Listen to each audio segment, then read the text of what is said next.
পেরিয়ে চলেছি mile mile আলো, পেরিয়ে চলেছি দিগন্তমুখী ঢালও।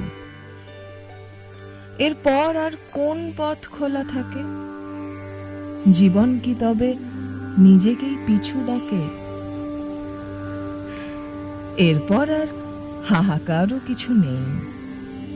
জীবন জুড়াবে জীবনের নিয়মেই। তবু যে তোমরা আমারে বেসেছ ভালো, একেই বলেছি মাইল মাইল আলো।